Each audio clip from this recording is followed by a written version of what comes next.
Yes, good evening, good afternoon, good morning, wherever you are. Savva is back. Football is back. Premier League football is back, isn't it? I hope so. I really do hope so. I cannot stand international weeks. 2 whole weeks of it. It just gets so goddamn boring, doesn't it? Like, I don't know if it's just me. Let me know. But I just feel like I don't care what the score is of England versus Finland. All of these games are just a repeat, one after the other, aren't they? Team without good players puts 10 men behind the ball. Team with the better players tries to find a way to break them down. Who cares? It's all a little bit boring, isn't it? What's going on in the world of football? Well, Spurs fans are at each other's throats. Again, of course. It's what we do. It's what we do. You're either ultra positive or you're terribly negative. Either you don't understand the rebuild or you're impatient. 24 years of impatience. Can you imagine? You know when people say you're just impatient? How long should patience be? Like, do you know what I mean? Like, this is 24 years now of this owner. Sky Sports are running with this story. They're trying to give the England job to Pep Guardiola. Amanda Staveley, is she buying what I'm reading to be 12.5% in Tottenham Hotspur? Does it matter? Will it change anything? Do we think someone coming in and owning 12% is suddenly going to change our transfer policy from, let's be honest, from this to an actual team that want to win things? I don't know. We're hearing reports that Odebear, Richarlison, and I'm missing one. Someone else is, and Son are all going to be fit for the weekend. Maybe not Odebear as much, but the other two I'm hearing are in full training and they will be fit for the weekend. We got West Ham coming to town. West Ham is their town as well, but we got West Ham coming to North London. West Ham, who apparently always have this as their cup final, as fans say. For me, I think we should beat them, but I just don't think it's going to be as easy as some make out. This is the show. Big up, welcome to every single one of you. This is the show where we invite people on to debate. It's hit and mix. Hit and mix. Should have said it's either pick and mix or hit and miss. Kind of didn't say either there, did I? This is the show where we, people who want to debate, people who don't make me right on something, or people who feel very strongly about something, come on, have their say. And listen, it's up to them if they want to come on. A lot of people throughout the weeks. Again, I had it all last week. 3 or 4 people. Oh, come on, I'll debate you. Well, let's see. The link is there. There is the link. I'm just going to say, please, if you are someone who kind of agrees with most of what I say, or you're my friend, for example, please don't come on.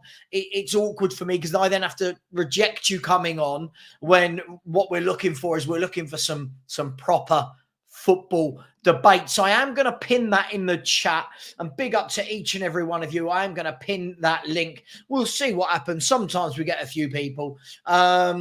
Yes. Do you know, I am hungry, actually. I've just got back from the gym. I am absolutely starving. As Ben says, big up to the mod father. You must have your camera on. You must be somewhere quiet as well. Please don't be walking through a shopping centre or be in a room with children. Not that we don't like children, but we just need some quiet. And what you also must have is please be respectful. Don't come on shouting and swearing.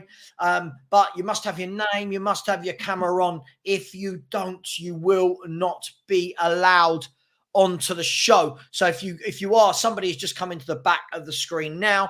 If they want to come on, you've got to put your camera on. YouTubers aren't silly enough now to let people on without their cameras. So please do that. Reports, okay, that Bergvall is injured. For me, not really a big miss, if I'm going to be brutally honest. I think it was a real rushed signing that, if I'm honest. I feel like it's one of those where we're talking about how great a player is before they've achieved anything. I'm not saying he can't be a good player, but at this stage, it's not a miss. The manager's not even been playing him. What does that tell you? By the way, Rico, you've just come into the back. I'll keep saying it. I need you to put your camera on or you're not going to be coming on screen. That's not just you, that's anybody. So please put your camera on. Sorry, when that person says Rico as Sav, don't bottle it, mate. I don't have a camera, but I actually want to debate you. It's not about bottling it. I don't know who you are, and people do really silly things when they don't put their camera on. Let me know in the chat what you want to debate me on. And what's your, I don't know who you are. Tell me what you want to debate me on. I'm not going to bottle a debate with anybody, but if I don't know you, it's very difficult for me to let you on without your camera. By the way, guys and girls, listen, I did a video earlier, mixed reviews. I talked about, listen, I saw a video go round last night. I saw a video and someone had basically called out Stella and I. And I just thought, you know, most of the time it's like, okay, cool, people can say what they want. But this one was talking about, I really want to see Savva and Stell. I just want to make sure that when I have that chat with them, we're near a hospital. And I just sat there and thought to myself, what are we doing here? So you want to wish harm on somebody because they might not rate a manager or something. Let's see. Listen, I'm going to give this Rico a chance. I've got a feeling this is going to backfire on me. But let's see. Rico, are you there? And that's why you don't, right? Don't bottle it, Savva. Let me come on. I bring them on and he disappears immediately. That's what happens. SOF, big up to you, my friend. That said, Pep manage England. How would that work? I don't see him leaving City just yet. Well, I think they're talking about, I think his contract runs out at the end of this year, doesn't it? I can only imagine if, you know, I can only imagine if Pep was the manager of England, that people would actually start to see what a real manager looks like in terms of the way we play, etc., etc. Right, this guy reckons he's back. Let's see. Rico? Hello. Hello, how are you? Gone. I can't keep doing this, Rico. Don't bother coming back on. Guys, girls, come on. This is, let me finish my story. So somebody yesterday put a post, somebody did a video. I've got no problems with this guy, by the way. I don't agree with anything he says, but I've got no problem with him. Alan from Spurs Logic TV or Tottenham Logic TV. He put a post out about lots of people, about fans wanting everything now. You know, not being prepared for a rebuild, which I find quite funny because he's the one that said to me that we were going to finish third. That doesn't quite sound like somebody who's talking about a rebuild, does it? That sounds like win now, isn't it? If you're talking about finishing third on 81 points. Anyway, somebody came into his chat and said, I really basically was talking about me and Stell being negative. I love me and Stell. Stell and I have got facts and stats for days to back up our arguments, but we're negative. And it basically said, yeah, I'd love to meet Savva and Stell face to face, but it would have to be near a hospital emergency room or something like this. And I just thought to myself, what are we doing here? Like are we truly doing this where somebody loves a manager that much that they want to wish harm on somebody else? I can't imagine, like, this cult. I can only call it that. There is this cult-like following for Ange Postecoglou as though the man is Pep Guardiola, if we're going to use him as the benchmark. Lots of people. It doesn't seem to matter what facts they see, what defeats they see, what stats they see. It's just constantly, oh, I trust this man and this is great and that's great. And I can't live in that world. For me, this manager has done nothing to suggest that I back him. This manager has done nothing to suggest I back him. I think he's a poor manager. I think he's when it's going well, it's all great manager. And what I mean by that is, put them out to play Everton at home, you win 4-0. Oh, my God, look at Ange, boys. Brilliant. I think the moment questions are asked to this manager, I don't feel he's got any I don't think he's got any answer to it at all. I really, really don't. Here we go. We can't compare those 10 games to our first 10 games. If you compare game to game, we're doing better. No, we're not. What are we doing here? What are we actually doing here? Is this what we're going to do? And what you're referring to is this. Well, I come prepared. Is this what you're referring to? That on that graph, so Man United is the only difference to last year, where we drew there last year and won there this year. What about last year where we, oh, hang on, let me get rid of that. Last year where we beat Burnley, the first promoted team we played. This year, the first promoted team we played, we got a draw. I'm really not sure. Right, let's see. This guy wants one more chance. Let's see. Rico, are you there? I'm here. Can you hear me? I can hear you. Yeah, you well? Yeah, I'm good. How are you?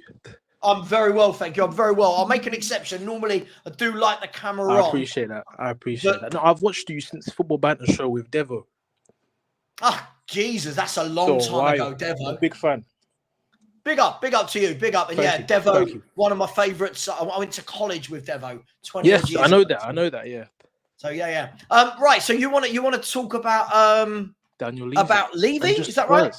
Yes. But I wanted to ask you, like, why are you so upset just generally with Spurs? Like, what are your actual expectations, standards for Spurs? Like, do you think they underperform? Because for me, you guys are just right about where you should be. Who do you support? I think you could probably guess. So you're an Arsenal fan, right? I'm an Arsenal fan, yeah.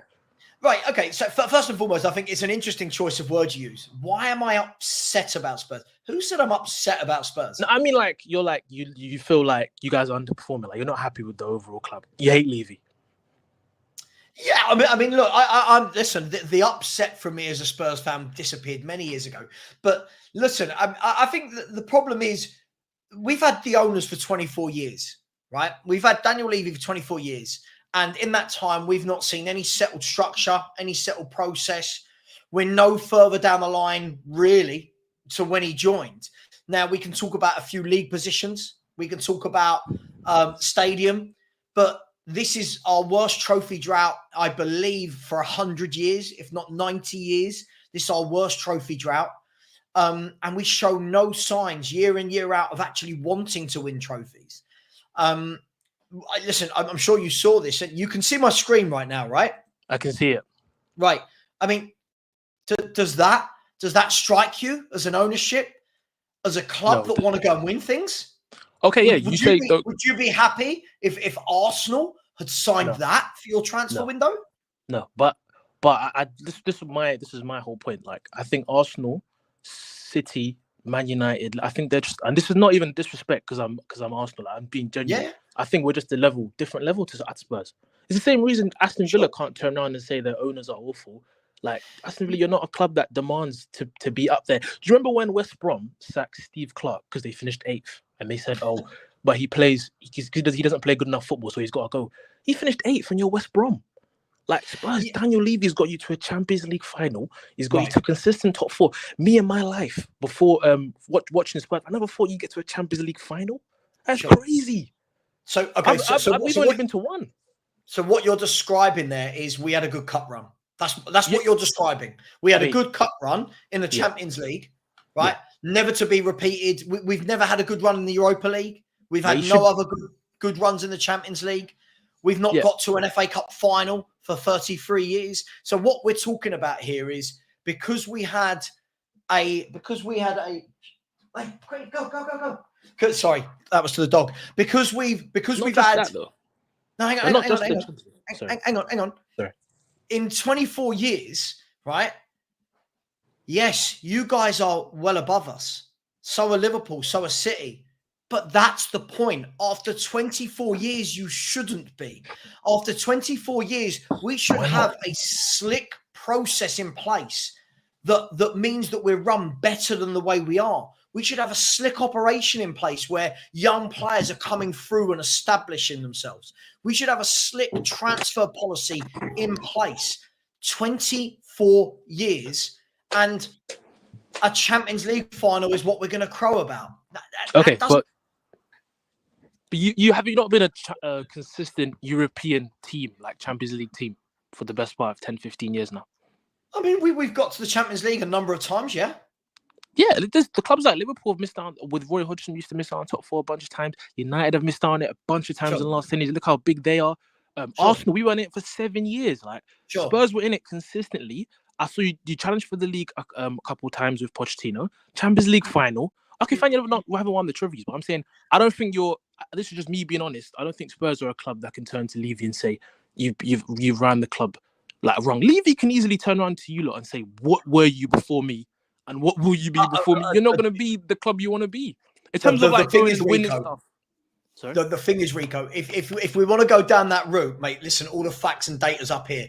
So what were we before Daniel Levy? Do we really want to go there to what we were as a you please tell me. Please, you got to tell me.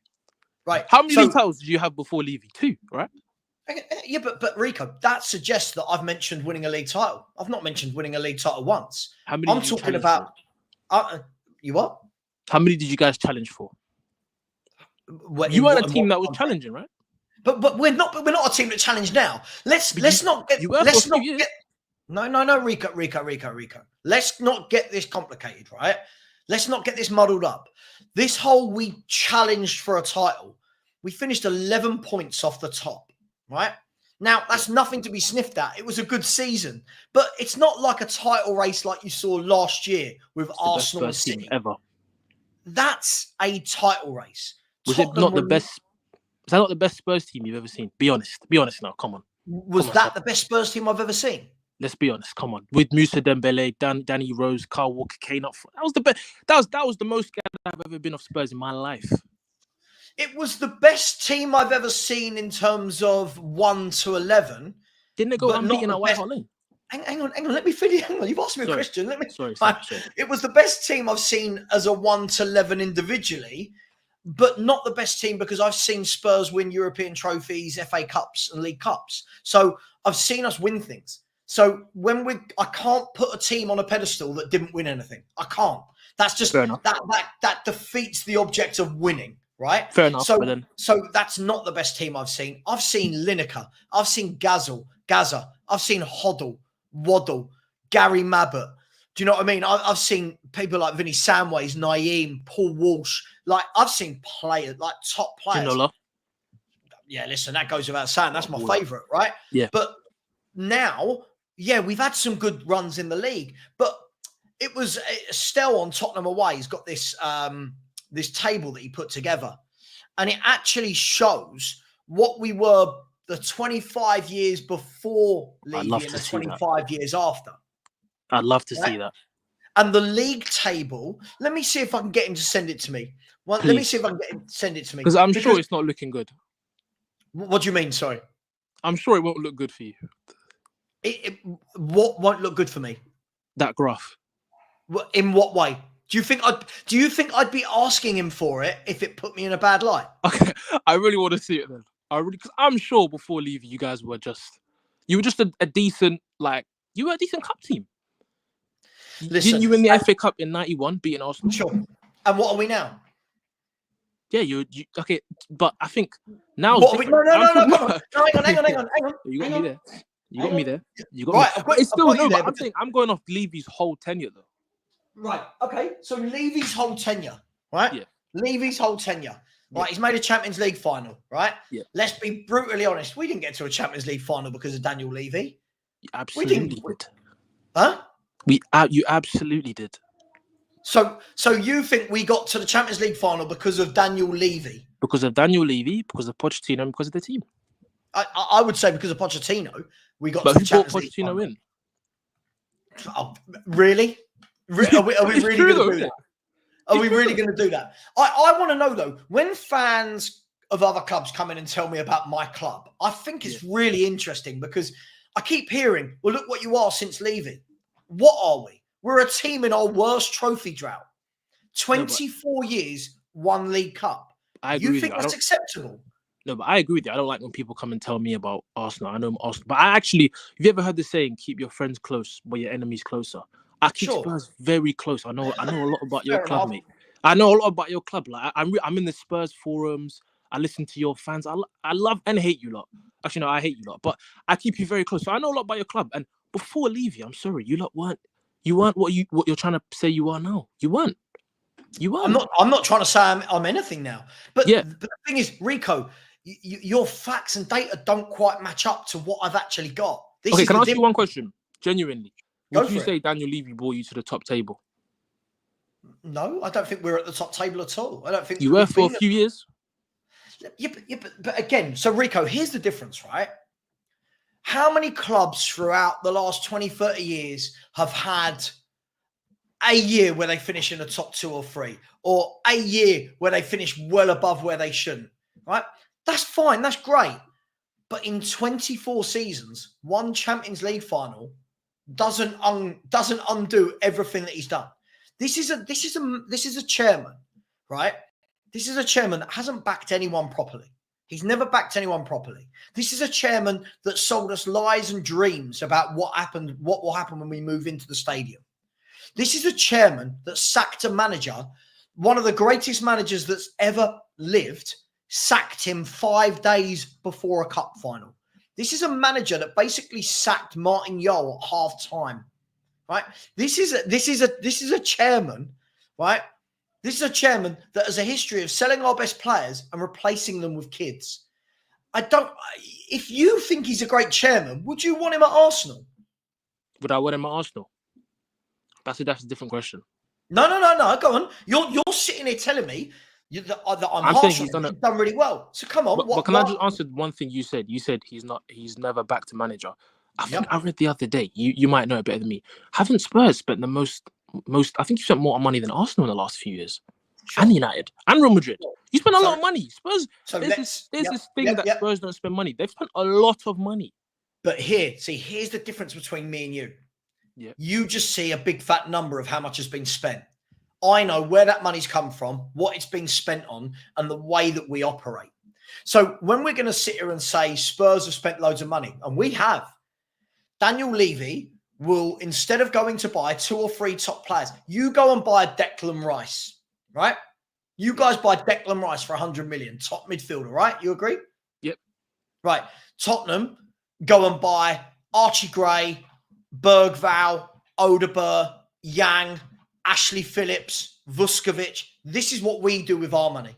We spend our money on a volume of younger players, hoping that we're going to be able to sell them in the future for big money, like we did with Gareth Bale, like we did in terms of the selling aspect with a Harry Kane, like we did with Michael Carrick.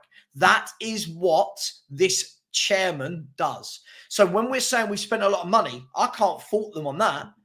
But don't be fooled that he's spending money to try and win things and back a manager. All right. So can I ask you? You say he doesn't want to win things. Why did he bring in Jose Mourinho? Mate, listen. Why did he bring in Jose Mourinho? Why did he bring in Antonio Conte?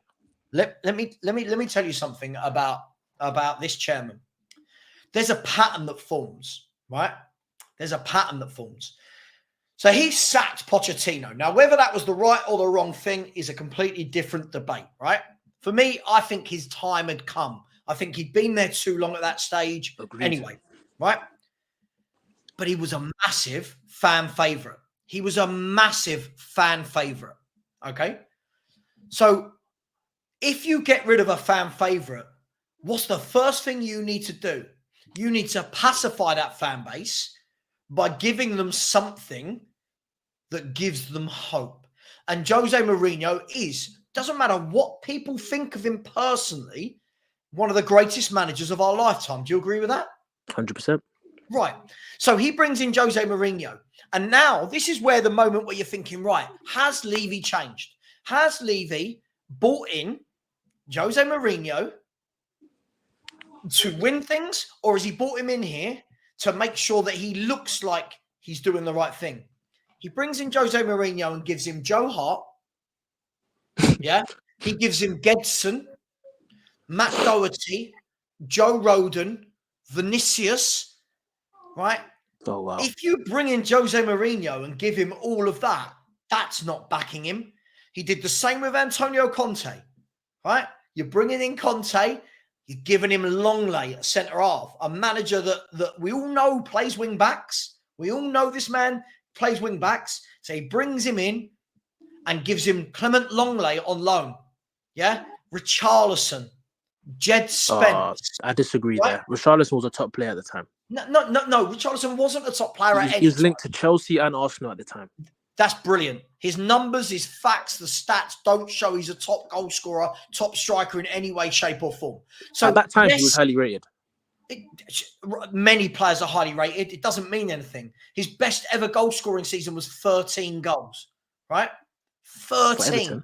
But that's for Everton. That's a decent return for Everton. That doesn't matter. That's not the point. If he was that good, he's got more than 13 goals. So Antonio Conte, Jose Mourinho, these guys are brought in because he wants to dupe the fans. I've brought in win now managers. And even now, you watch how many Spurs fans say things like, we brought in a win now manager and that didn't work. Well, yeah, why didn't that work? Let's dig deep down into why that doesn't work. Can I just come in there? Go for it, man. Go for it. Yeah, thank you. So what you're basically saying is he did that just to pacify the fans. I mean, he was playing Jose, what was it, 13 million a year? Conte, 13, 14 million a year? He's not bringing in these guys just to pacify fans. He brought them in because at the time, and you say he didn't buy the play. I'm not saying Levy's perfect. He's definitely done some things wrong.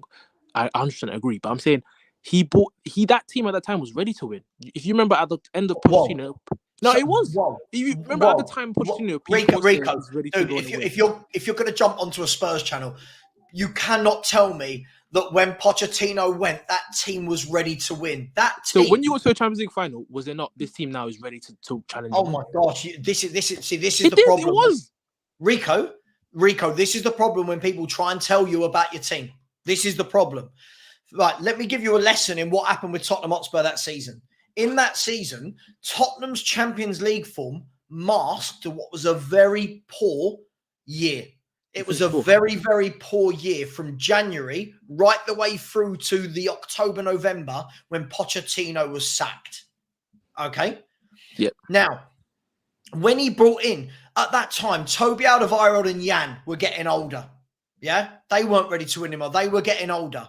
Danny Rose, there were issues there. Christian Eriksen wanted out of the football club, right? Moussa Dembele had just left the football club. So no, that team wasn't ready to win. But you bring in Jose Mourinho, you give him what he needs to win. That's the only reason you bring Jose or Conte to your club. You don't bring them to build. You bring them to win. It was to build. It wasn't to build. It was not to build. He brought them in to win, and they just didn't work out. Okay. So let me ask you this, right? Let me ask you this. And by the way, I've got that statistic. So I'm just gonna transfer that over, and then I will have to get Michael on afterwards, right? Michael. By the way, people in the background, please put your cameras on. This was a one-off. I'm not doing this for everyone. I'm not. Thank you. I'm not doing this for everyone. I want cameras on. Cameras on, please. Bear with me 1 second. Let me just send this to myself. Compose. Where's my email address? I'm not going to read that out loud. 1 second. Sorry, Rico. Bear with me 1 second, man. No problem. Attach file. There it is. All right. Okay. So I'll bring that up in a second. You do realise Jose Mourinho had Serge Aurier, Davinson Sanchez, Eric Dyer, Joe Rodon. You think these are Ndombele, Winks, Sissoko? You think this is win now players? Ndombele was he was highly rated at the time. I think it's easy. No, you know what you're doing, yeah? It's easy to say this now. No, it's really easy to say this now that Sergio Aurier was average. Davinson Sanchez, he was highly rated at Ajax. Highly rated. Rico, have you noticed what you do though? What? You keep talking about highly rated. That doesn't translate to how good they actually were. I'm giving you the context. Hang on. So, there's no context. Davinson Sanchez, I'm going to ask this room full of Spurs fans. Everyone in the chat. He was awful. I know he was awful. Davinson Sanchez, Serge Aurier, tell me in the chat, these two players, tell me if you like one of them, both of them. These are not players you give to Jose Mourinho, Rico. Mourinho does not. No, but it wasn't like you signed them and it was just, these lot are awful players, man. Why have you signed them? Yes, There it was excitement there. From who? Everyone. No, I remember people saying Spurs could win the league.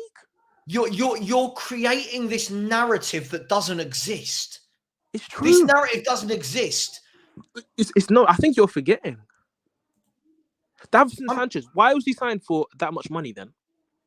Do you remember what Jose Mourinho said after the final that they played in against Ajax? He said something good about him, didn't he? No, he did not. He told his team to target Davinson Sanchez. Dude, honestly, you listen, I get it, right? It feels like you're trolling now because you're coming on and telling me. I'm being honest. Hang on, Rico. You're telling me that a team that had run its course under Pochettino, that had started to be dismantled, that was getting old, you're telling me we brought Jose in to win now with that team? Mate, come on, you've got to have a day off. But no squad is perfect. No squad is perfect, Savva. Every squad has got... Like, I'd say Arsenal's team now... Rico, no offence. You're dropping a lot of cliches. No one said the squad was perfect. Name me 5 top players in that team. Name me 5 top players Jose had at Spurs. Kane. Son. Huh? Kane. Son. Right, go on. Hugo Lloris at the time was a top player. Right, he was. You're clutching. Hugo was starting to steadily decline. Nah, he was one of the best keepers in the league at that time. Go on. Kane, Son. Toby and Jan were still there, right? Yeah, but Toby and again, as I just said, Toby and Jan. Ericsson. Right. Toby and Jan had started to go through the other side, started to lose their legs. Hence why we needed new defenders. Okay, can I give you an example? Sav, can I give you an example? Would you say Arsenal's team now is ready to go on and win? Right now? Yeah. It should win something, yes. It's ready to go on and win, right? If people in a seasoned manager, you'd say it has to go on and win, right? What I'm saying to you, we don't have a backup right winger. I could definitely point out players and areas in our squad that's weak. Yeah, but Rico, this is perfect. Hang on, sorry, mate. This is starting to be really disingenuous. Right, so far you've given me Kane and Son, who everyone knew were good. I gave you the 2 centre-halves. Yeah, but Rico, again, you're showing you don't know my club. Because when you say the top player, Rico, the 2 centre-halves weren't the 2 centre-halves from 3 years previous. Their legs had started to go, hence why they left the club that year. Okay, what about Christian Eriksen? Christian Eriksen, do you not know the story of Christian Eriksen? Christian Eriksen didn't want to sign a new contract, mate. He down tools. He didn't want to be there. No, but like that happens. Like you can definitely get in a new manager. Maybe the thinking was get Mourinho. Maybe could get him to sign if we show ambition. You know what I mean? Dele Alli at the time was a top baller at the time. He was. But again, Rico, I'm gonna have to let you go because unfortunately the facts that you've got in your mind. All right, can I say one thing before I go? Hang on. They're not quite true of what happened, Rico. You've got this image in your head. Like by that time as well, Dele Alli had a poor 2 years. Christian Eriksen didn't want to be at a football club. Vertonghen and Alderweireld were losing their legs. Lloris was on the decline. Moussa Dembele had just left. Kyle Walker had left a few years before. Danny Rose was on the decline. It was only Kane and Son. So when Jose Mourinho turned up at this football club, he inherited an absolute mess. Don't be fooled by the fact that we got to a Champions League final. Right, but I personally still think it was a decent team. It finished 4th. It wasn't. But Rico, so here you go. I'm going to bury you in facts to show that you don't know what you're talking about. That team that you call decent hadn't won an away game for a year. Did it not finish 4th? But Rico, they had not won an away game for a year when Jose Mourinho turned up. Right? That's all good and well, but did they not finish 4th? Rico, I'm trying to explain. It didn't finish 8th, did it? It didn't finish 8th. Do you know why? Because we had a good first half to the season, and then the wheels came off completely, and the Champions League run overshadowed everything that was happening in the league. Do you know Pochettino's last 25 are you back? That was actually you. I'm still here, yeah. Pochettino's last 25 games, he took something like 24 points. The team was in a steady decline. So when you're saying Jose picked up ready to win, mate, I'm sorry, you don't know what you're talking about. That's completely. I think at that time, it was definitely ready to win something. Definitely, maybe not ready to win the league. It was definitely. But let me say one thing as well, right? This is just how I feel about your fans towards Levy, right? If I was Levy, this is me being completely honest. Don't take it as a disrespect. I'll tell you not to stuff yourselves because Good. I would because Good. I've taken your club to a Champions League final. Up So, there. There was a time Spurs were actually ahead of Arsenal. As in, you could Spurs fans. What is your fascination with one Champions League final run? What is your fascination Spurs with a Champions League final run? No disrespect, is an oxymoron. Sure, but one good cup run in 24 years doesn't equate. That doesn't average out. No, it does. Because how can you go to a Champions League final and still be crap? Oh my gosh, this is. Dude, I'm gonna have to let you go. This is mad. It's like I'm talking to someone who's never watched Tottenham before. This is mad. I have. And dude, you finished fourth. Wait, Sav, if you finished 8th or 7th, you'd have some grounds. You finished 4th behind the Centurion City team, who's finished first.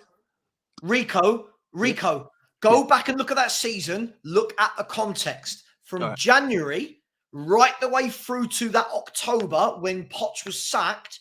Spurs were dreadful. We hung on to 4th, because we had a great start to the season. Okay. Okay, we can agree to disagree on that. Sorry to cut you again, but we're not agreeing to disagree. I've got the facts. You've got feelings. Fair enough. But what is a good season for Tottenham Hotspur? Be honest, not this season, just in general. What is a good season for Tottenham Hotspur? Mate, I don't even know anymore because we've got no plan as a football club. We've got no plan. Well, in my opinion, the same way a good season for Aston Villa is like top 8. I think for you guys, a good season is top 6. A good cup run. And I'm not being disrespectful. I'm being honest. No. Sorry, I'm being Rico. Honest. With the size of club you are, I'm being honest. Sorry. Look, I don't expect Arsenal to win the league every year. We're not Real Madrid. We're not Manchester City. Rico, sorry. You got to be realistic about your club, Sav. Dude, I'm going to have to let you go. You've just... you're just spitting a load of nonsense. I am realistic about my club. We've got an owner who's been here 24 years. By now, he needs to have done something. He needs to have left a legacy that is not a. Are you serious? He's not left a legacy. Rico, you're trolling me now. I'm being serious. He's the best thing to happen to you lot, Sav. What legacy? He's the best thing to happen to you lot. What legacy? He brought Spurs to the top 10. He's got Spurs to a level where we're not at the top table. But can I say one thing? Spurs fans can turn around to me and say, "Mind the gap." What? You think that ever happened to me before? They said, "Mind the gap." I think they have a comeback. There you go. I'm looking at that now. All right, let me look at that now. Yeah, so you lot are worse. So that proves my point, doesn't it? Rico, open your eyes a second. Open your eyes. Your average before he comes. Rico, top 4, which is what you're saying. He's brought us to the top table. He managed once more than the decade before. Once more. I'm not being funny, unless my maths is wrong. Yeah, that's 24 years, and that's 23 years. Okay, fair enough then. But look at the league position average. Wow. So he's taken us from 9th to 6th whilst not winning anything. Now let's look at the important thing that you've just completely ignored. Trophies: 5, 4, 9, 5, 1. 1. There's no debate for it. I think he's gone. People. I've lost him. I think he's gone. Eugene, thank you. Rico, thank you for coming on. I do appreciate it. I'm going to bring Eugene on. Guys, sorry, I just can't have someone telling me about my club and not having the evidence and the facts in front of them. It's crazy. It's absolutely craziness. By the way, the only reason I would let Rico on is because he does know a friend of mine. Everyone else needs to have their camera on. Please do smash the like button. Again, guys, there's 312 of you in the chat and there's only 85 likes. Starting to feel a bit underappreciated, to be honest. Smash that like button, please. Where are we? Eugene, let me just get rid of this screen. Eugene, the king of excuses, is here. How are you, my friend? Oh, I miss Spurs content. So I know you called me out last time on Ash's show. Like, yep, come on, let's debate. I hate debates because they don't go anywhere usually, but I just want to have a chat, So Yeah, man. Big up Listen, to you. but for Big up someone to who you. doesn't like debates, you've called into a debate show. No, So I know. This is going to be interesting. I can't help it. I can't help it. The floor is yours. You go for it, man. This is your time. No, I know our biggest disagreement is about Ange, right? Whether we should keep him or we should sack him. So that's kind of last few times that we argued, that was the crux of the matter. So everything else I agree with you on. The previous caller or the previous guy was mental. I just learned that Richarlison was a top striker in the league. That was news to me. Maybe that's insane. I have never heard that before. But we move. Yeah, that was nuts. Kind of what I want to talk about. I'm getting annoyed with some of the fans. Like, we went on a 5-game winning streak, right, on the trot. And you know me, I'm on like most of the channels, most of the Levy out channels, most of the channels that you're on. I have not seen any of the people. It was silence. As soon as we lose one game, everybody's back. Oh, Ange out, high line, like all those tropes, like all that stuff. And to me, I get so annoyed because, for example, right, if you come here or if you give facts, based on the way we played, like Ash, he breaks down the game, based on A, B, C, and D, our tactics were terrible, the highlight is costing us A, B, C, and D. I'm like, cool, you know what? You have a point. But when I hear the same old arguments that with my eyes I'm not seeing, then I get annoyed. I'm like, hey, let's analyze the game. Right. Sorry, goodbye. You know what I mean? No. Not you, Eugene. Not you. No, not you. Look, all I care about, I just want to analyze the game and be fair, right? From that perspective, I don't want to make up an opinion on a player or a manager from the last year. And then whatever happens, I'm going to keep the same opinion and I'm going to pick and choose facts and stats to match my opinion. I like when people are fair to both the players and the manager. That's what I'm coming from. Okay, listen, I get it, right? Listen, and unfortunately, that's the internet, right? There is going to be a lot of people that you don't see when you're winning or you don't see when you're losing. Look, I get that more than anyone. The moment Spurs win a game, the difference after a game, when I've done a live stream, if we win to when we lose is phenomenal. It's absolutely mad. You get more numbers. This is how backwards the world is, right? I get more views if Spurs lose the game. That's crazy, right? Of course. When Spurs win the game, I get loads of people who I've not seen for a week come in and go, gutted, we won, you're in the mud. And you're like, what do you mean? This is my football team. Why am I gutted? Anyway, blah, blah, blah, blah, blah, blah. That's just YouTube. Look, I think the interesting thing here is, right, look, we have to take that 5 games in context. So I remember saying, Eugene, at the beginning of those 5 games, for me, that should definitely be 4 wins. And then the Man United game for me was depending on what Man United got, but I thought that was going to be a tough game, right? Karabag, Coventry, Ferencvaros, Brentford at home. For me, that's nothing for me to go, oh my God, we've changed. That should be run of the mill. This is what a club in Europe does. These are the teams you beat in the opening stages. And then in between, you've got Brentford at home. Fine. I'm not knocking that. Yeah, 5 wins on the spin is great. But Eugene, you watch me enough to know. And yeah, we have our back and forth and we always have a laugh about it. And whatever it is, we dig each other out and it's all fun, right? The only problem is, I said all the way through, I'm not judging Ange on what he does against Ferencvaros. Right? I'm not judging Ange on Coventry City because, I mean, if we had lost the game, for sure. But these are games, we've got superior teams to these clubs. These are games we should be rocking up, winning, move on. I have always said, and I think I've been pretty consistent in this, for me, Ange is a flat track bully that beats all of the teams below him that he should.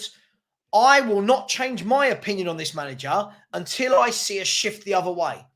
Now, unfortunately, Eugene, what that means is the moment we win one game against the top 6, people go, there you go, we've done it. No, hang on.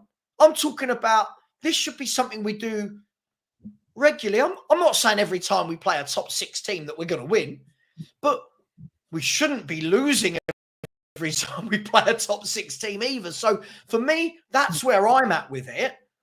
At the moment, he's done, I'll be honest, and I'll pass this back to you, Eugene. He's done nothing to impress me as a manager. I've seen nothing in a year that makes me go, I like this guy.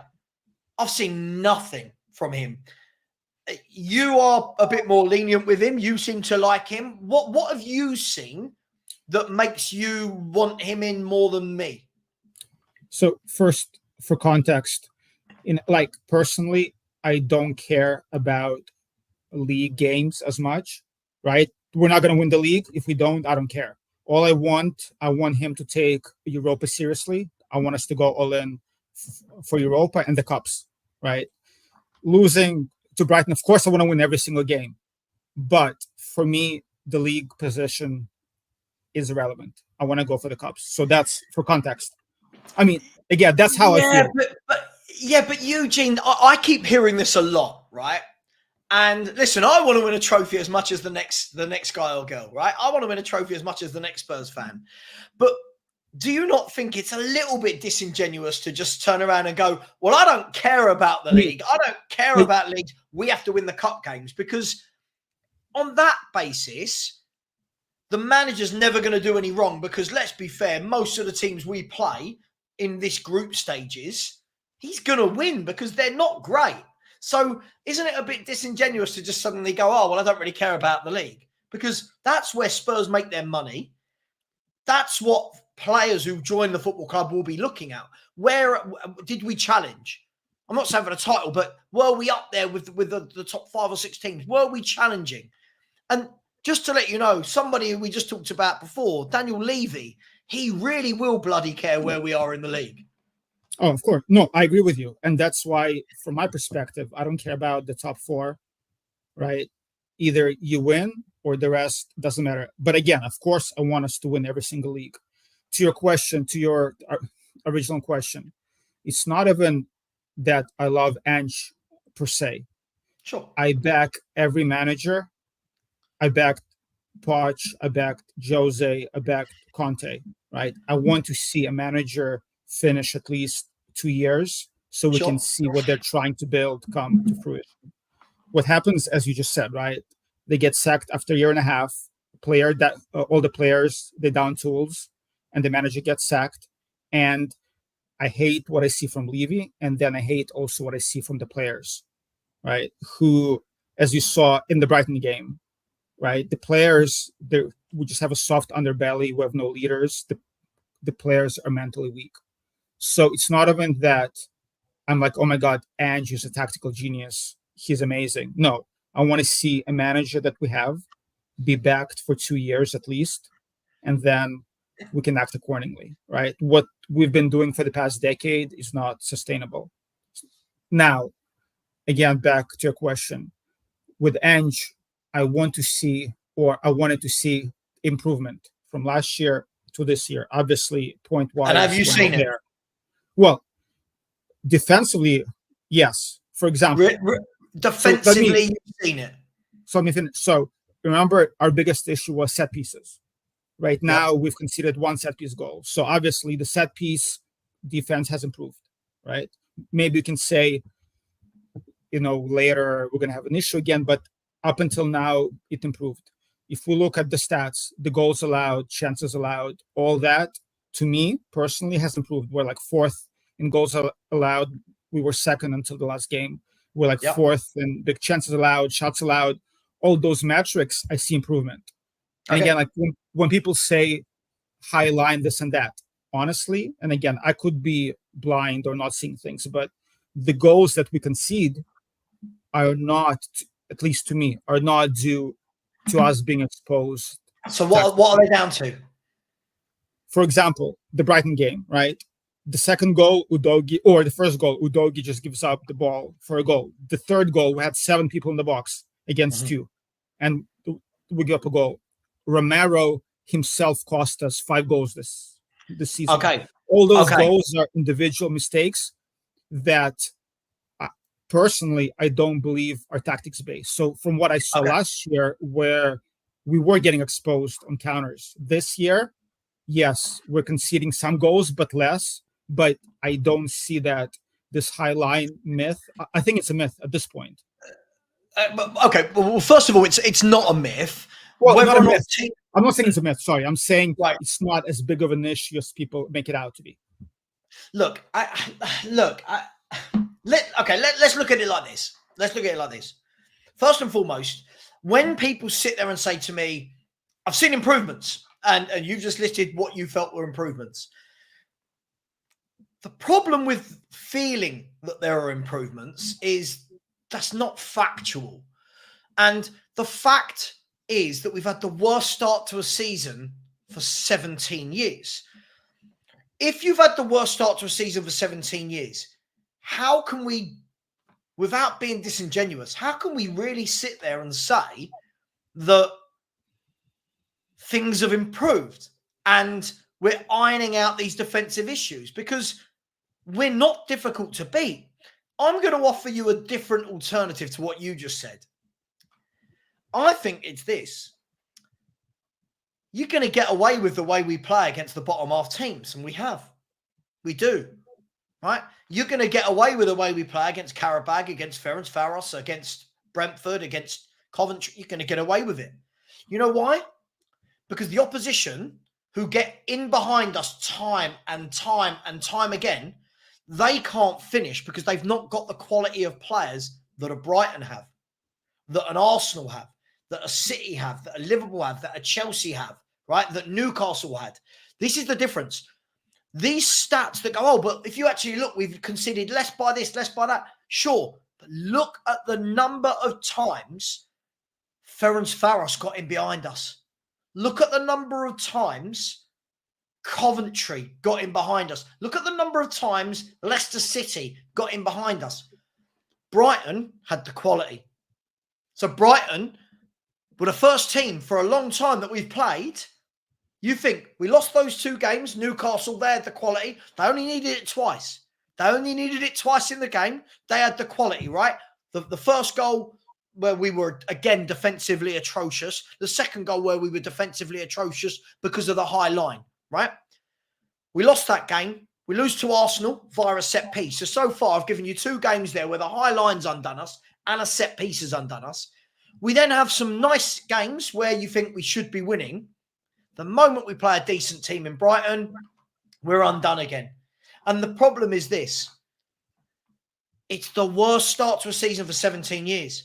It doesn't matter how many people want to fight that.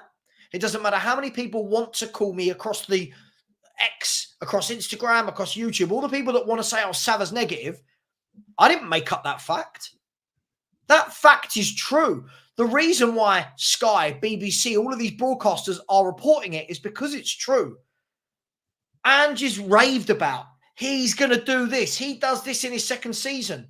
But everything we talk about with Ange, every bit of praise this manager gets, have you noticed it's all circumstantial?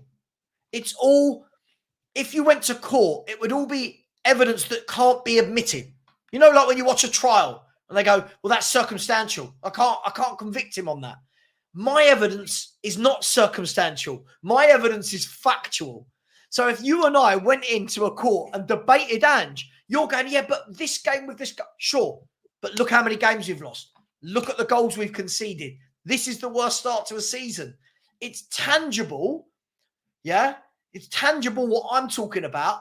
And when you talk about it, it's a lot of feeling. I don't mean to be horrible, but it's not been a good start to the season. And it wasn't a good second half to last season. So I'm going to ask you this.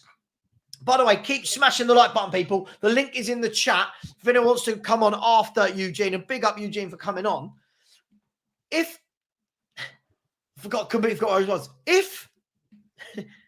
Tottenham Hotspur, right, have had a terrible second half to last season. It wasn't even a terrible second half. It was terrible after game 10. So the last 28 games last year were poor. The first 7 games this year has been the worst start to a Premier League season for 17 years.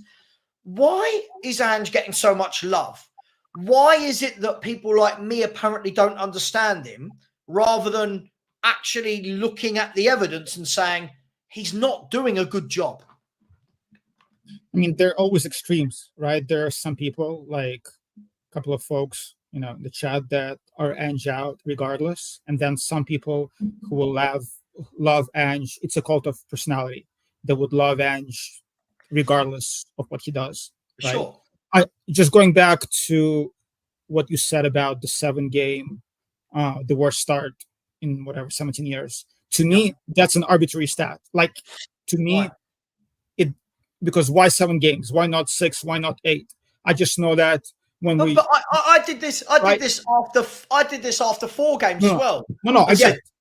Look, listen, we can address it after 10 games, but the stat is there whether we like it or not.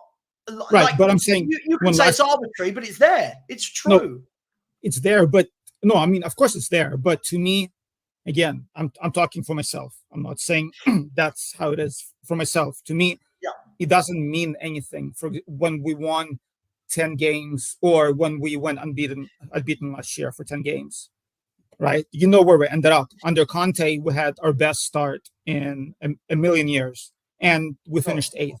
So after the 7th games, or even after 10 games or 11 games, saying this is our best start or the worst start or whatever, to me, yes, it's a statistic, right? Sure. But to me, it just doesn't mean anything, right? But when I say, looking at the stats, we are 4th in goals allowed, or 4th in shots allowed, like those are actually metrics that I can say, okay, based on our games last year, based on our games this year, are we improving in certain categories? Right? Again, it's still that's how I look at it. Yeah, sure, but the overriding factor in all of this is, again, people keep trying to spin this. If you look at this metric, that metric, this is the only metric that counts, right? I'm going to show you. This is the only metric that counts, right? This. And Tottenham Hotspur, right? Have a look at that. Have a look at that. We're the only team in the top half that have lost more than 1 game in the last 5 games. That's bloody despicable, Eugene. We're the only team. If you actually look at that, right? The 8 teams above us, Eugene, in the they've played the last 5 games they've played. So between them, they've played 40 games of football, right? Those 40 games of football, Eugene, between all 8 of them, they've lost 4 games. We've lost 3 on our own. Yeah, right? But some context to this. No, it's fair. But let's bring some context, right? Sure, I think we'll agree that we'll say, in the past, 4 or 5 years, Arsenal, Newcastle away, and Brighton away are top games, right? So, so that shows we've not improved, then, Eugene. But those are top games. Sure, but that shows we've not improved, doesn't it? This is the problem. When people are saying we've improved, this has changed. Now we're going back to but they're tough games. Sure, Brighton with 6 to 7 first-team players out injured, who would not look at Brighton before that win. Look at Brighton. 3 draws and a defeat. They hadn't won for 4 Premier League games. I agree. We shouldn't be Brighton. And then we rock up there. We rock up to Brighton off the back of 5 wins, apparently, in all competitions, right? 2 in the Premier League. And you're thinking, go on then. Nope. As standard, Tottenham can't win that game. So when we're talking about context, are we saying then Fulham, Newcastle, Brighton, Villa, Chelsea, Arsenal, City, Liverpool, none of them have had any tough games in those last 40 games that they've all played? Well, why is it just Spurs? Look at Forest. Forest, 1 defeat in 5. Brentford, 2. West Ham, 2. You have to go down to 13th to see a team that have lost 3 of their last 5 like Tottenham. That's despicable, isn't it?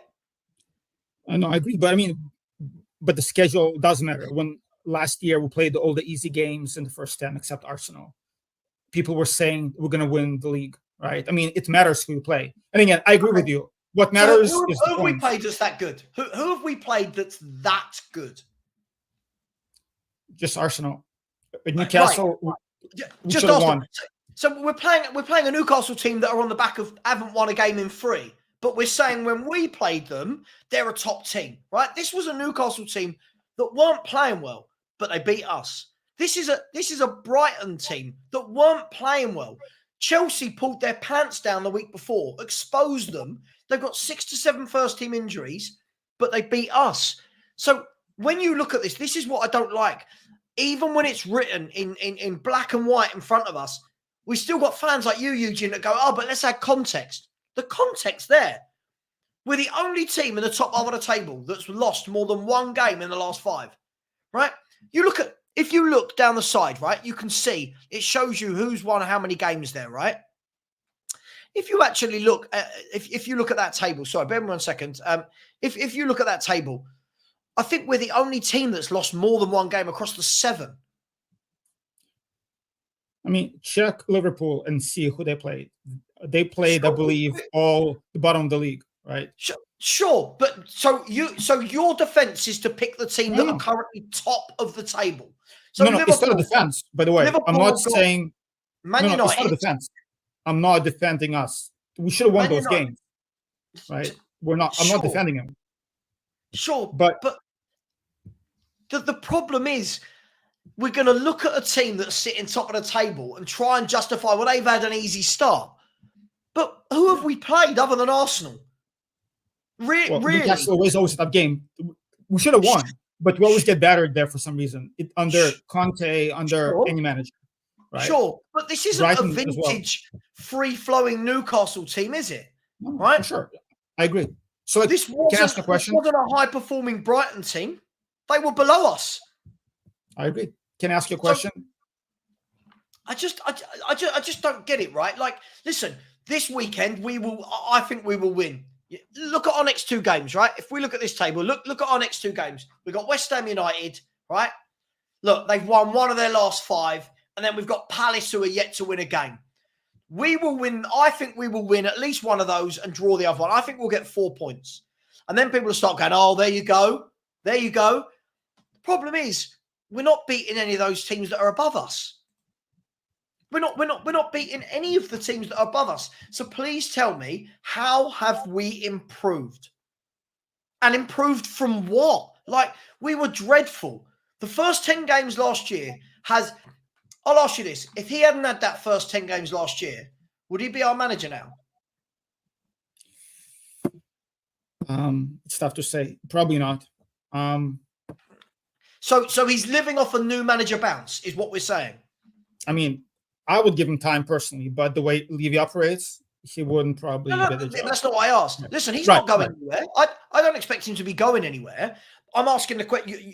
You said to me about, the games. I'm looking at that and saying he had a terrible 28 games at the end of last season. It was really poor. That's continued into this season. And yet I'm told by people, get on board, just back him. Why should I just get on board with him? He's not shown anything. I mean, I'm not saying that you should back him, right? Everybody's entitled to their opinion. You asked me why I'm seeing progress. So let me ask you a question. The Brighton game, right?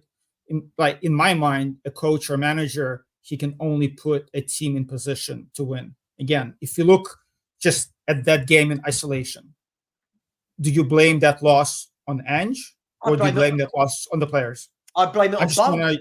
I want your opinion. I blame it on both. I blame it on the players. So do you feel like the high line impacted that game? Do you feel like they scored against us due to tactics? I think they scored. Oh, they definitely scored against us due to tactics. I mean, for sure. I mean, what manager sits and watches their danger man rip us to pieces all game and doesn't do a single bloody thing about it? That's amateur. Mitoma ripped us apart. That was one of the best winger performances I've seen, definitely this season. That was a phenomenal performance of how to play out wide, how to beat your man, how to pin them in, right? And what did Ange do to negate that? Nothing. He did nothing. We go 2-1. Fair enough, at 2-1. Does he need to make massive changes? Not substitutions, but I think you need to say, right, Brennan Johnson, don't play up there. Just come and sit in front of Porro for a little bit, protect him. Just protect him.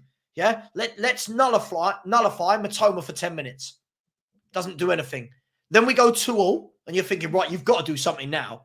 We look crap. At this point, you agree, we look poor. At this point, they're all over us. They're running us ragged. They look powerful through the midfield. They're very good out wide. 2-2. Nope, doesn't change anything. You go 3-2 down, you're thinking, you've got to change something now. Nope. He waits another 16 minutes till you get to the last 10 minutes of the game and brings on 2 box-to-box midfielders. So do I blame Ange solely for that defeat? No. But he's the manager that stood on the sideline and in normal Ange fashion, didn't react, had appalling in-game management. I think he's one of the worst I've ever seen for in-game management. He doesn't do anything. He doesn't try to nullify the other team's strength. We saw it with Saka last year against Arsenal. Doesn't do anything. We saw it with Mo Salah for Liverpool. Doesn't do anything. He keeps playing the same way. Matoma this year. You're thinking, dude, he's killing us. Do something. Nope. Keep doing it. Keep doing it. Keep doing it. Keep doing it. So, look, at the end of the day, sorry, just quickly, this guy, it's Savva that's doing hypotheticals by ending the season. By the way, I can only judge the season on 7 games. We've only played 7 games, you donut. What are you doing? I can't judge it after 15 games. We've not played 15 games. Jesus Christ. Sorry, that's one of the people I'd love to come on. He talks a good game, but he didn't support Spurs before Ange came here. I can't take fans like that seriously. So do you not think he should have done things to change the game? I agree with you on the in-game management, the lack of subs. That was shocking. I agree with you there, right? But all I'm saying is the defensive shape for the goals conceded was there on the first, second, and third, especially the last goal with 7 people in the box. 7 people. Romero falls asleep. Van der Ven, Bentancur, they fall asleep. But at that point, you cannot say, yes, we got caught out. We had 7 players in the box. There's no excuse. Having numbers in the box doesn't necessarily mean good defensively. This is a myth, right? For me, you watch when Matoma ran at Porro for that first goal. It was so easy. It was so easy. And again, Tottenham, it wasn't the highest line I've ever seen from Spurs. But for a team that are starting to struggle, surely you say to yourself, right, drop 5-10 yards. Don't allow Matoma to have a run at Porro and whip balls into our box behind our back 4. Don't allow him to do it. Ange just keeps going and going and going and going and going. He keeps doing the same thing. And he got schooled. Sorry, Eugene. He got absolutely schooled. And the worrying thing about this is their manager is 31 years of age, the lucky git. Good age. He's 31. Hardly any experience as a manager. Watched Spurs for 45 minutes and went, I know what I can do here. And he executed it. We've got a manager on the sidelines until the 80th minute going, what do we do? And then we've got fans that say the most worrying things. We've got fans that say things like this. Ange didn't change because he trusts his philosophy. What are we doing here? Top managers change, they adapt, they amend, they do whatever they can by hook or crook. This manager just sat there. Eugene. You saw it. He just sat there doing nothing. Yeah, do you know what? Conte.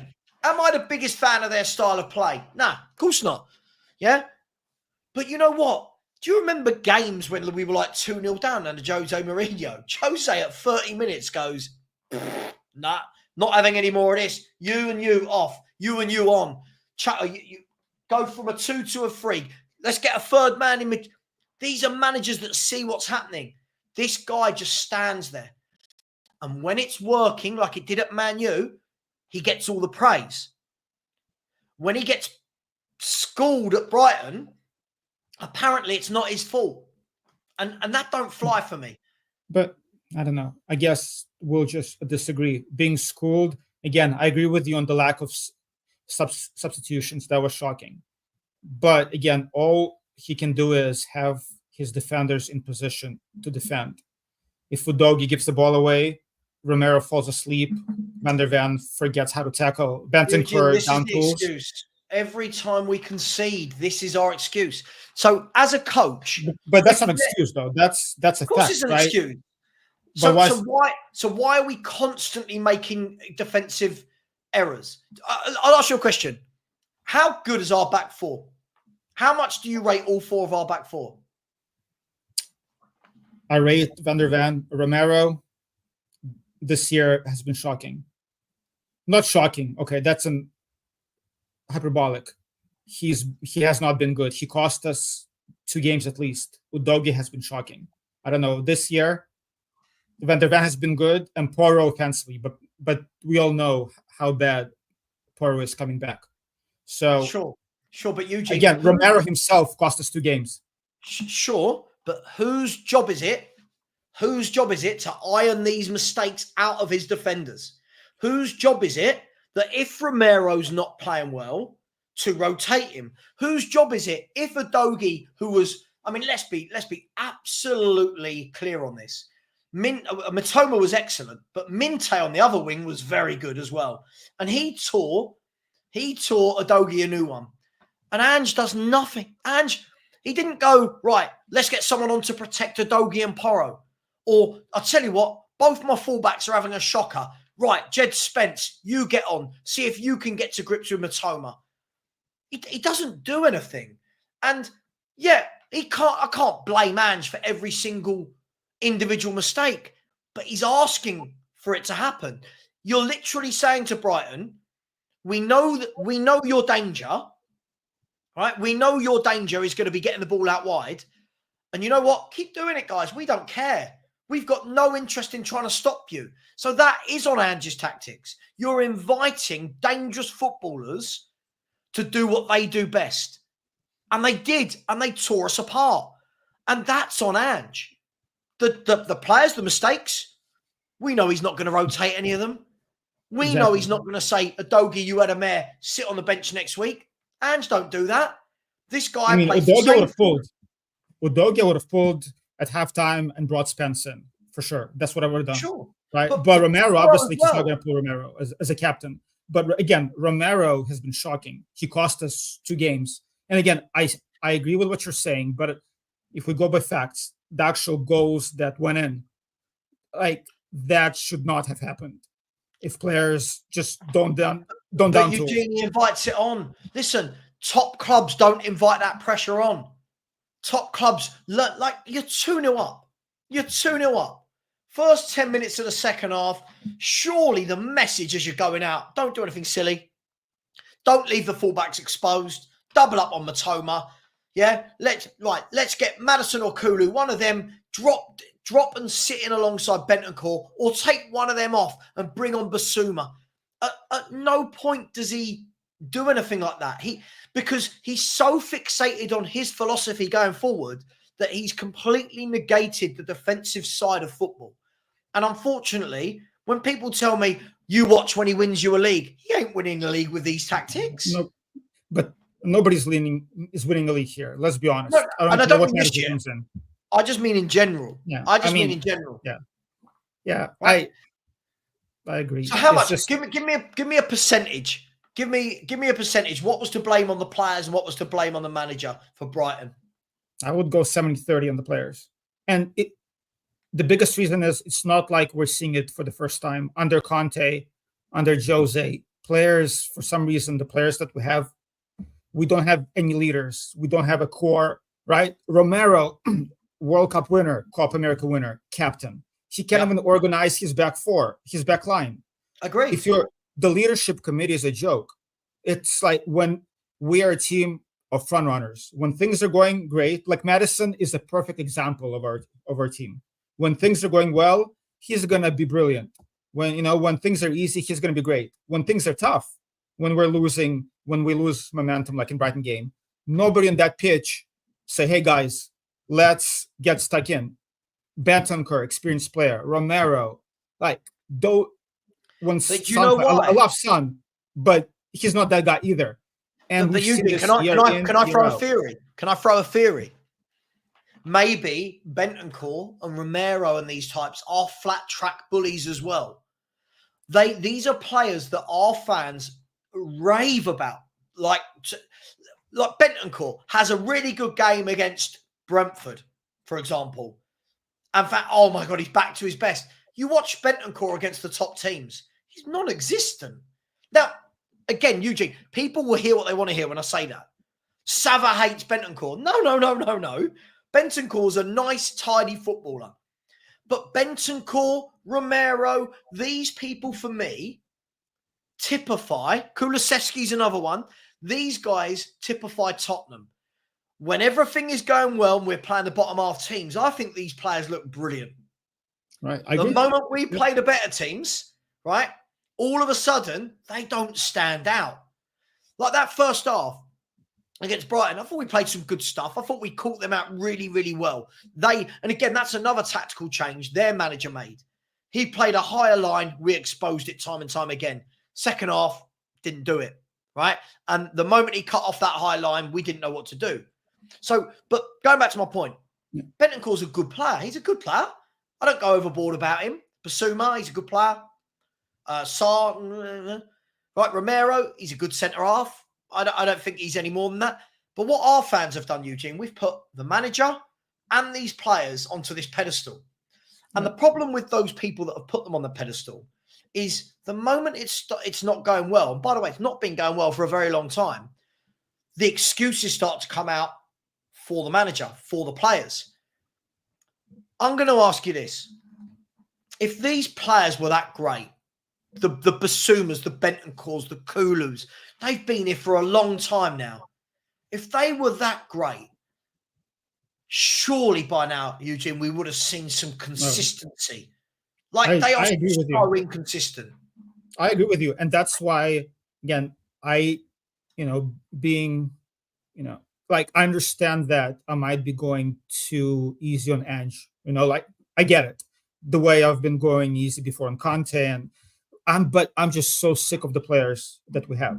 And that everybody's like, hey, we're losing, it's the manager's fault. I agree with you. Basuma, I want him out. He's not good enough. And to your point, a player with the leadership ability does not need to be a great player. We need some players who might not be great footballers, but who can actually inspire their teammates, right? In the changing room, on the pitch. Højbjerg was not a great footballer, but at least he had something about him, right?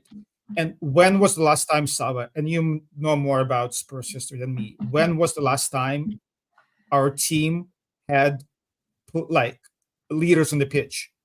People like Scott Parker, Michael Dawson. I mean, when was that? 15 years ago, 20 years ago? Oh, long time ago. Senior pros. Yeah. Now, I'm not sitting here and saying Scott Parker and Michael Dawson were the greatest players I've ever seen. Exactly. But you know what? That's my point. In this team right now, I'm putting both of them in the team because do you know what? Michael Dawson's going to defend for his life. And Scotty Parker is going to give you 7 or 8 out of 10 every single game. And the problem is, I think everything from this club is so inconsistent, from the fans to the manager, to the chairman, to the scouts, to the players. I think we're all very inconsistent. And the problem is, when people tell me, just back him, as I said, just back him. Sure, I can back him, but at what stage do things have to change? And I'm not talking about West Ham at home. I'm talking about at what stage does it change where we actually show that things have changed? At what stage do we see a game where we're not doing well and Ange tweaks something? At what stage do you see a game where you go, well, they've just got back into that game. Right, can we wrestle back momentum by 2 changes? No. Ange for me has never shown that as a manager, I'm afraid. All your points are fair, but I'm just saying, how many managers do we need to be sacked, before, Ben Davis, Eric Dyer before, Kulusevski, Basuma, Bentancur. We have the same players, we have different managers, and we always see the same issues. When going gets tough under Conte, how many times did we get beat 4-1, 4-0 when the player's down tools, and Khan had these like insane press conferences. It's like, sure. So that's why he signed 17 footballers now, Ange Postecoglou. He signed players and doesn't play. Listen, in this time, he's had nearly £400 million. Was it 368 million or something, whatever he's had? Why hasn't he bought a leader?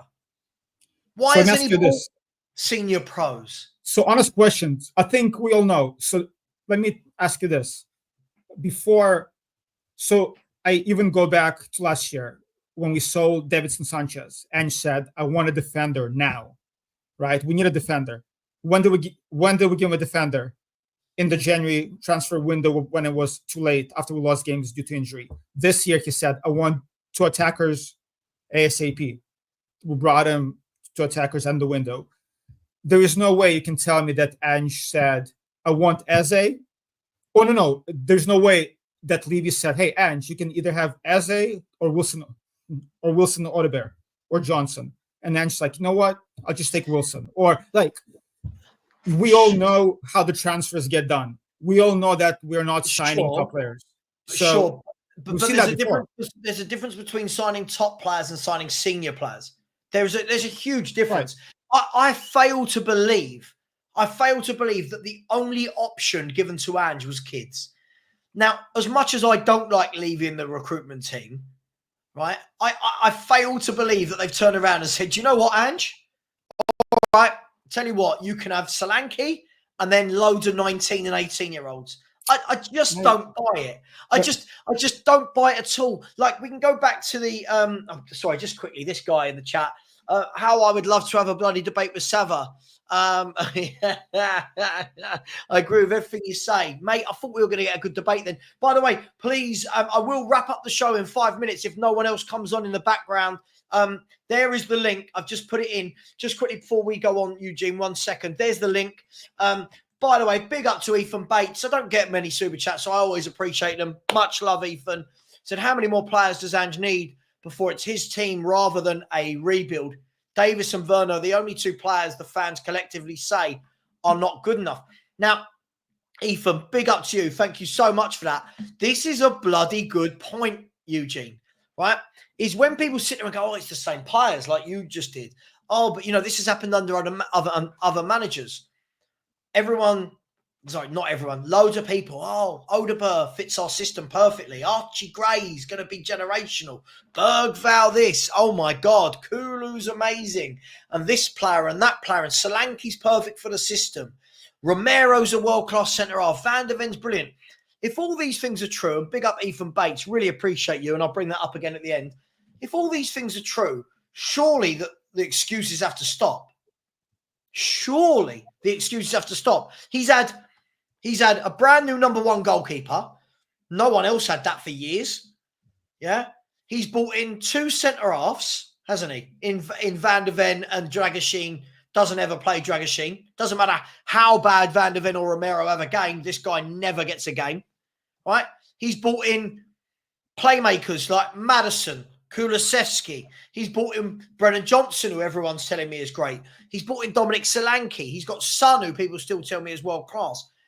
If he's got all of these things, why are there so many excuses? Why is he not doing better if he's got all these things?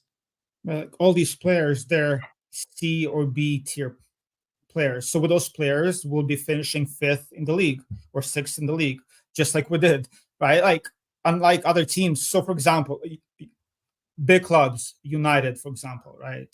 They've been doing some shocking business for the past 5-6 years. But what they do is they make a mistake. They're like, you know what, Anthony, shocking. We're going to go spend more money. We're going to bring somebody else in until we get it right. And they will eventually, right? What we do is we spend 40 million or somebody. It's a mistake, bad player, and that's it. We're not going to go and buy anybody else for 5 years. As far as the kids, I do not believe that any manager, given that the lifespan of a manager in the league is 2-3 years, is going to say, you know what? I have a chance between a ready-made player or kids. I'm going to get kids. It makes no sense.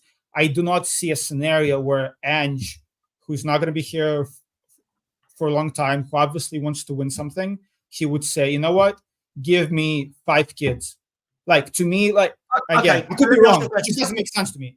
No, mate, I agree. Listen, Eugene, we agree on that. No sense to me where I want to win stuff, and by the way, give me kids. And we know how things work, right? It's like we have a director of football, Ange, or any other manager in the league. I don't believe it's like back with Fergie or Arsene Wenger before. I don't believe managers scout and pick their own players. They're giving scouting reports and they say yes, no. Sure. Right? Okay. But here's the problem for me with that. Here's the problem. First of all, every fan then needs to stop getting carried away. Every time we sign a player, he's perfect for Ange Ball. Oh. He's perfect for Ange Ball, right?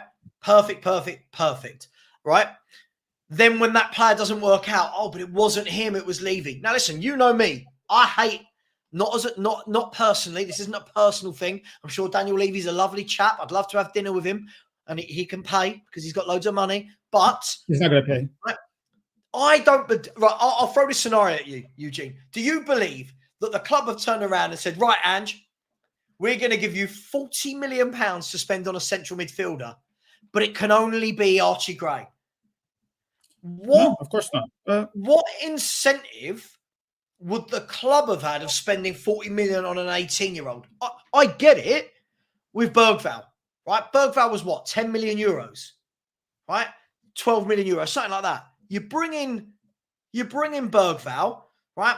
If it works in a few years and you sell him for 50 million pounds, happy days, right? You've had brilliant play out of him and then you sold him. If it doesn't work, all right, it's 10 to 12 million euros, which for normal people like me and you, unless you're a multi-millionaire, I don't know, that's a lot of money.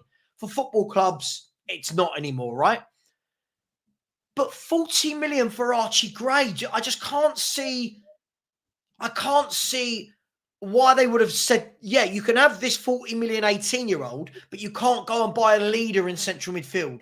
When people like Kone, Thuram, these players were going all over Europe, top midfielders moved, but we got Archie Gray. And I'm not knocking the kid, but this is what I don't understand. And this is why when people say to me, just get behind the manager, just get behind the club, it's a rebuild. What are we rebuilding exactly? Because let's just remind everyone, for a rebuild, Eugene, I don't know about you, I don't call that a rebuild. I mean, I don't like the word rebuild anyway, but look at that. We think that's a rebuild. We think that's what we need. Not for me. And that's why when people even talk about or people debate whether a manager has been backed or not, it's a moot conversation. There is no point of talking about it. Again, I do not see a world, if I was a manager, where I would say, I want to win now, I'll be gone in 2 years, but I want an 18-year-old. I think by definition, spending big money on an 18-year-old, that's a club signing, just by definition, since the director of football is in place. Why? But why? I get it. When we say club signing, this is so out of character for Daniel Levy. 40 million on an 18-year-old. He's never done that before. But 40 million right now is not 40 million 5 years ago. How much was Sessegnon? 25? He's like the third or fourth most expensive teenager of all time. Right. That's a hell of a lot of money. No, it is. And he might end up being amazing, generational, or he might end up being a bust. Sure. But I'm just saying this, to me, again, there's a philosophy at the club right now and has been for a while, take a risk on players and hopefully they're going to, this guy's going to become the next Bale or Modric or whoever. 40 million right now is not 40 million before. Sessegnon, we spend a lot of money. Yeah, but it is for an 18-year-old. This is the problem, right? This is the problem. We've both agreed that this team needs leadership, right? I think we all agree. And top players, so both. Sure. Yeah, of course we need top players. But do you know what?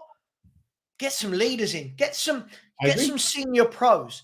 And all the noises, Spurs do what they do best. All the noises coming out of the last month of the transfer window was it's said to be believed that Tottenham are so impressed with Bergvall and Gray that we don't need any more midfielders. So impressed with them, Eugene, that neither of them have started a Premier League game. Do you know what I mean? It's madness. All the PR, all this PR, the press conferences, everything, it's a lot of BS. I don't listen to any of it. If you're a Spurs fan and been for a while, you can look past all that and you know exactly what's happening.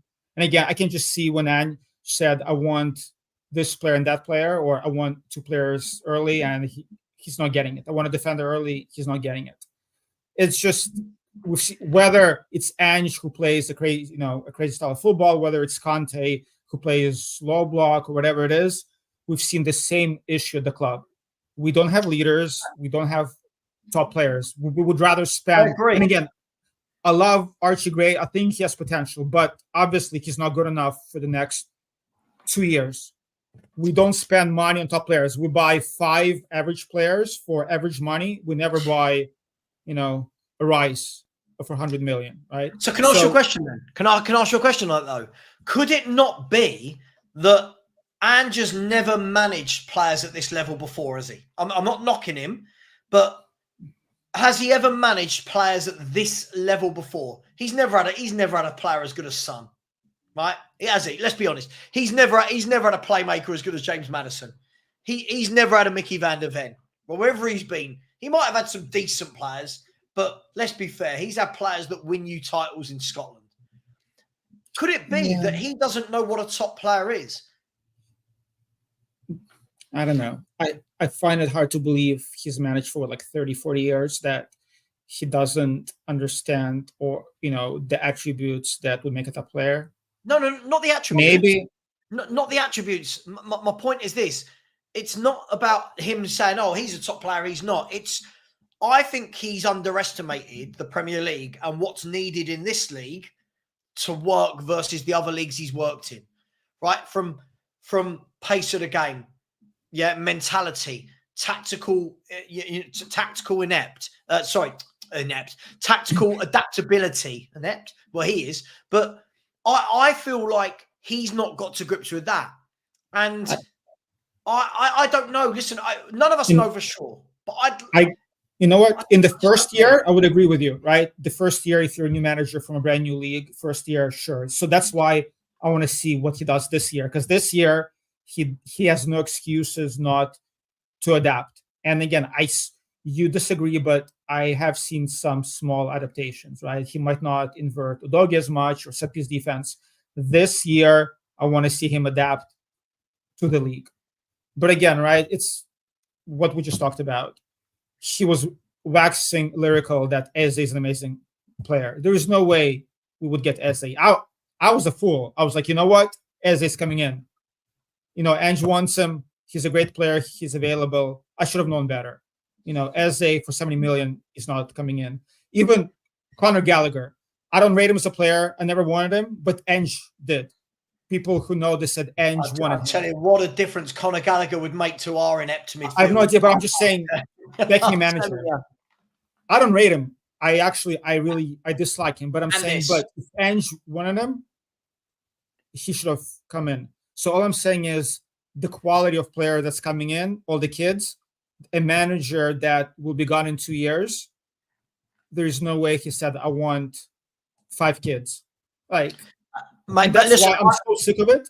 I'm taking it easy on Ange. I'm so sick of the players doubting tools and not being held accountable. And I'm sick of the board not giving us good players. That for me is, you know what, Jose, Conte, Ange, Savva, Eugene, anybody who's managing, I don't care as much because I don't see the quality needed for us to compete.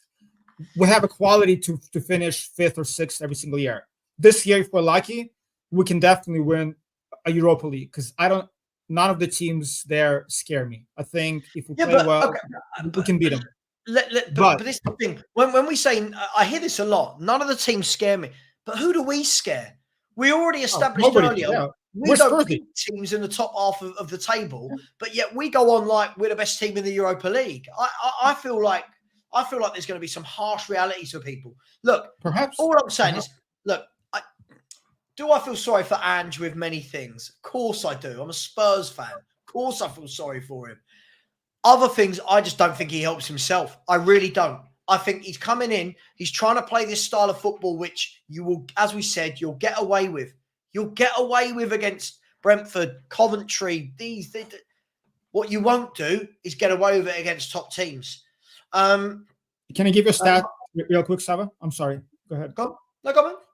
I believe, and correct me if I'm wrong, and I'm sure people in the chat, last year, Man City beat a top 6 team only twice, I believe, right? So in my mind, you of course want to beat top teams, but if we beat teams who we're supposed to beat, we'll be in the conversation for again top 4. I'm not saying we're going to win. Yeah, but Eugene, the problem is when we start basing. I saw this again. Like Tottenham Logic TV did a video where he started saying, "Oh my God, we're not the only club that let 2-goal leads slip. Look at Pep Guardiola." And you're like, the moment we bring Man City and Pep into a debate about Tottenham, there's no relevance to it. First of all, I'd ask how many of those did Man City lose, right? Yeah. Second of all, Man City are beating absolutely everybody bloody else, right? No, Tottenham of course. not. You know, no, I know. So but I just think I'd be interested to know how many. Can anyone in the chat tell me how many games did Man City lose to last year's top 6? They didn't lose to Spurs, did they? They didn't lose to us. No. It was a draw, and they beat us. Arsenal, I want to say, I can't even. They drew to Arsenal. They lost one to Arsenal, didn't they? They lost one game to Arsenal, and I think one to Villa, perhaps. They drew both with Liverpool and they lost one to Villa. So if you actually look at it, so they've lost 2 of them. Someone in the chat, best thing about being live, Eugene, as you know from being in the comments, right? So Man City lost 3 games all season, right? Wolves, Arsenal, and Villa. Right, already Tottenham have lost to 2 of the top 6, right? But I'm not comparing us to Man City. No, I know. I'm not saying we're Man City. I'm just saying if we beat the teams that we're supposed to beat, right, sure, will be conversation for top 4, which personally I don't care about, but that's kind of what we got to do. Sure. By the way, big up Sam, one of my best mates. If you actually look closely at that picture, that is me in the middle in a West Ham shirt, unfortunately, on my stag do. Now it makes sense. So, right. So you're West Ham supporter. Big up, Sam. Sam has said, where was that? It's got Southampton. That was on a bar on a rooftop. Sam has said, would you take 7th place and win the Europa? All day for me. All day. All day. All day. But it's that fine line, right? Because if you don't win let's say we're 7th all season and then we don't win the Europa League, all it means is we've fallen off 2 places in the league from last year. It's, you know what I mean? 7th. Look at Adam will take 17th for Europe. We're so desperate for a trophy. And all these years I've been able to banter him about West Ham. And West Ham have bloody won a European trophy. So, look, I am going to leave it there. Guys and girls, we are, where are we? Look at this. We are 5 subscribers away from 13,900. 5. There's 300 of you in the chat. 5 of you, please, if you can go and subscribe. Once we hit the 14K, so we're only 105 away, we're giving away 2 tickets to Tottenham Hotspur at home to Ipswich on the 10th. It is what it is. On the 10th of November, Spurs are going to win that game, right? But if we can get to 13,900, that's only 5 of you. Terry, so Spurs have lost the same amount in 7 games that City did all of last season. Yeah, this is why I find it funny whenever Pep's name is mentioned. Not you, Eugene, but not you. I did see a comment I thought was interesting. Phil Coy says, Savva, you're giving Ange a season and that's it. Then, by your reckoning, a year and a bit is long enough for a manager to put his stamp on a team. Very premature.